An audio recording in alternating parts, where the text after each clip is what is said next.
Ethel Cain, as a character, is the daughter of a preacher who's passed away. She feels very kind of weird and on the fringe of her already small town, and just kind of feels very down and hard on herself. And then she meets this boy when she's young, a child, in a fleeting moment. And then he disappears, and she doesn't see him for years. When he returns into her life, she latches back onto this idea of him, becomes consumed by the idea of loving him and being loved by him.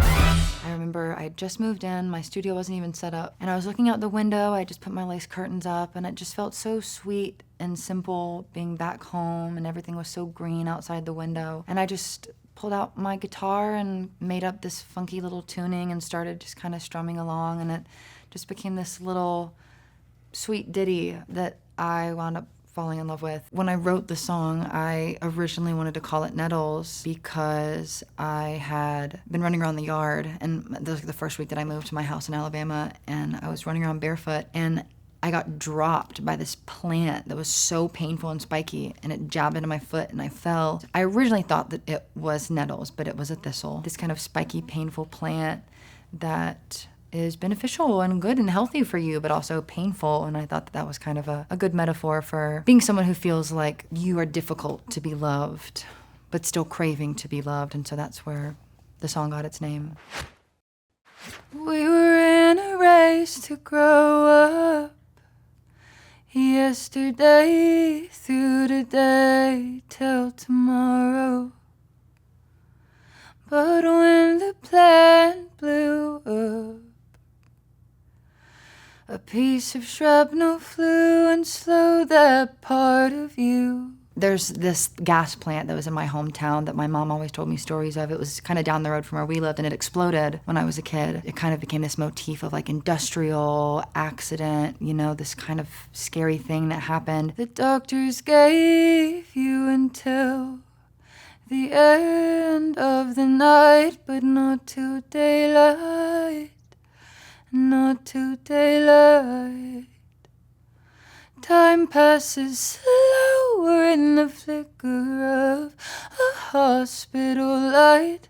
I pray the race is worth the fight. For me, the song began vignette of being in like my hometown and just being some small town girl loving some small town boy who works at the plant, and you have this very childish love that's very innocent, but then the real world seeps in death or accident, realizing that just because you've got that love doesn't mean it can last forever just because you did. Again, the hard part of getting it, now it's actually you have something to lose. And so that first verse is kind of the bad dream of there are things in this world that could take you away from me, and that's terrifying, and that kind of sets the stage for the whole song. I made a fool of myself down on Tennessee Street. It wasn't pretty like the movies, it was ugly like what they all did to me. And they did to me what I wouldn't do to anyone, you know, that's for sure. For the pre-chorus, it kind of now directs away from the bad dream of losing a lover, and it focuses more on the pain that you already know that you feel internally. Formative memory that I have of walking barefoot down Tennessee Street, crying on like a weeknight, and just for whatever reason, everything getting ready to leave Florida was kind of crashing down on me, and realizing everything I'd been through, everything that had happened. I remember for a long period of time there was kind of an urge to romanticize the things that you'd been through, romanticizing being tortured or in pain or whatnot. And in that moment I remember thinking, it's not like the movies. You're not some tortured vignette of a character. You're a real person. I fear these things happening to you in the first verse, and then these are the things that have happened to me. And it's kind of just on both sides of the coin, whether it's you or whether it's coming from me. Things are not right. This isn't a perfect vacuum of love. Lay me down where the trees bend low. Put me down where the greenery stings. I can hear them singing. To love me is to suffer me, and I believe it.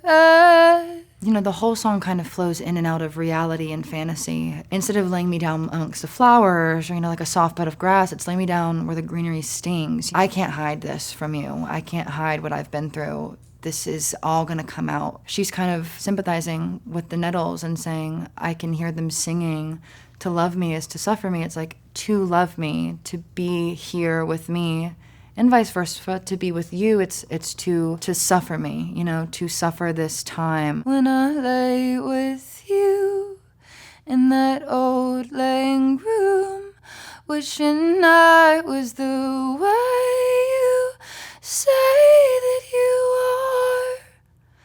You go fight a war, I'll go missing. I warned you for me, it's not that hard. One of the key themes of this record is that she, desperate to be loved, doesn't necessarily see him the way he is because she sees him as what she needs him to be. And so she sees him as being this tough guy who just doesn't let anything affect him. And she wants to be like that. She wants to be tough. She wants to be hard so that she can stop getting hurt. It's men will go out and they'll get to show their anger. They'll get to be brash and violent or however they want to show it. They get to explode with their anger. And this is what she's projecting onto him. She's imagining him getting to go be free. The expectations of her are she'll just retreat because she's not afforded the same luxury of going out and making her pain the rest of the world's problem. That picture on the wall you're scared of looks just like you. Both characters in this record, Ethel and Willoughby, have complicated relationships with their families. The kind of biggest overarching theme of the entire Ethel Cain project is about family history, blood, escaping, cycles. It's just another kind of motif of him looking at this picture of his father on the wall, looking just like him, and he's afraid of that. He's afraid of just perpetuating this cycle. I wanna bleed, I wanna hurt the way the boys do.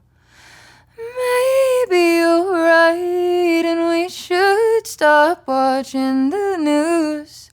'Cause baby, I've never seen brown eyes look so blue. Ethel Cain, as a character, being so rigid in the role that she's played, it's so tied to the female experience, not given the same grace for emotional expression. And she thinks, if I'm gonna hurt, I wanna bleed the way that boys do. I want to feel pain the way that you feel. It does go hand in hand with You'll Go Fight a War lyric. She says, I don't wanna retreat into myself. I don't wanna be smothered. I wanna lash out, and I wanna be violent, and I wanna be angry. Tell me all the time not to worry, and think of all the time I'll have with you when I won't wake up on my own, wake up on my own. Held close all the time, knowing I'm half of you. Think of us inside after the wedding. We're married, we're bound together. There's nothing that could take us from each other. Just build this place with me in our heads that's an escape, And it's childish and it's a fantasy and it's not real, but it is, the desperate fantasy of a child who's scared of the world and needs a place, one single place that's theirs together where nothing can get them. Suffering the world to lie a time or two where we won't wake up on our own, wake up on our own. Held close all the time, knowing this was all for you. Tell me to think about when I won't wake up on my own, when all this is past, when the love that we share is so concrete and undeniable that I don't have to be afraid anymore, that we could live forever almost, kind of in this moment of love where there's some possibility to build this place, a room, a house, somewhere where nothing else can get in. Think of us inside, Gardenias on the tile, where it makes no difference who held back from who. Gardenias are my favorite flower. They're my mother's favorite flower. And so in the story, they're Ethel Cain's favorite flower and Ethel Cain's mother's favorite flower. And she has this idea of this love story that she's mimicking and modeling after her parents' love story. And gardenias on the tile, you know, the flowers are here. It represents this love and this security and loyalty, and all you have now is each other. There's nothing here but us. My favorite part of this song is probably the harmonies on You'll Go Fight a War, I'll Go Missing, I Warned You. For me, it's not that hard. Something about that part of the song every time I hear it, but I also love the Gardenias on the Tile line, because that was actually a line I'd made for an old demo, and then I scrapped it. But then at the very end, I thought, I want to bring this back.